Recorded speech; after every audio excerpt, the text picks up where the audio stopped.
So to start with, then the original board game is Flashpoint Fire Rescue. As I said, it's by Indie Board and Cards, and it's a game by Kevin Lansing. It is one of my favourite games that I'm playing at the moment, co-op game. It says from between 2 to 6 players, but I can play it solo because of the AI of the fire itself. So it's a very enjoyable game. I'm going to be hopefully hosting this game at Uncon 4.0, but hopefully we'll boot this 3D version for Uncon 5.0. It's going to be in April 2019. So that's what the game is going to be based on. I don't have any permissions from Kevin Lansing, so hopefully he won't mind the adaptation too much. I'll be using his rules with a little twist. So the concept board first, really, I expect. When I first said to my colleagues all around the board I wanted to do a 3D version of Flashpoint, there were a few suggestions that we could do it in, just to make it more interesting, high-rise flats and all that sort of stuff. I'm known for building my 3D models, so there were a few suggestions that were perhaps a little bit too beyond my scope, so we decided and settled on Flashpoint Zoo. What we need to do, obviously, is change some of the mechanic to fit a bigger board, a 3D board. Although Flashpoint does address this sort of 3D version in their second story expansion, it kind of deals with firefighting on 2 levels, whereas what we're going to try to do is just make a bigger sort of 1 story zoo with lots of different rules to it.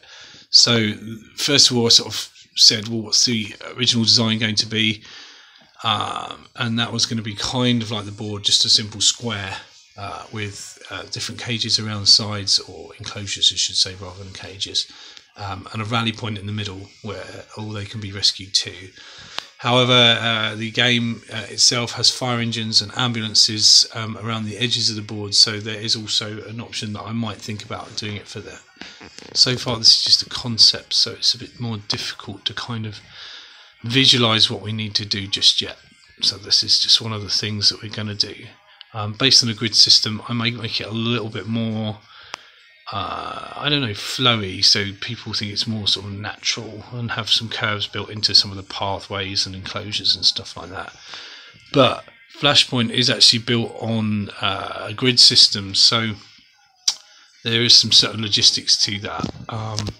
Each of the squares that the firefighters move through is a 50mm by 50mm square, and the AI is run by randomized dice roll between a d6 and a d8 to kind of grid reference where the fire would start. So we need to think about that as well.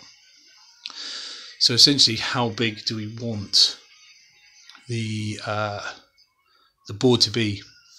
So, and that would depend on the size of the dice rolled. So if I wanted a meter squared, I would need d20s. That would be quite a big sort of 3 foot by 3 foot board if you're more like myself with imperial measurements. If I wanted to drop the dice down to d12, it could be a 600mm, a d10 500mm. So that's what I was looking at. I think I'll probably go for the larger, just so we can have a bigger game and have more players involved. Probably have to get several units of firefighters involved instead. With that, we need to look at the way the mechanics of the game change. So some concepts around that. Do we have 6, 8, 12 firefighters? Do we have them in 2 separate squads? What do we do? What dice do we need? D20s, D12, D10s. I'm thinking around D20s to make it bigger. Where do the initial explosions need to be? Is there any hazardous materials? What about those dangerous animals? And do we need to add extra firefighters, i.e. with those with tank guns? I've nicknamed one the Vet. Perhaps animals control would probably be slightly better. So that's the sort of initial thoughts behind how we're going to build Flashpoint Zoo and what we need to do to change it, so that it would actually be usable as a game. It works really well in the original board games, and as I said before, I love the board game, so we need to keep true to that.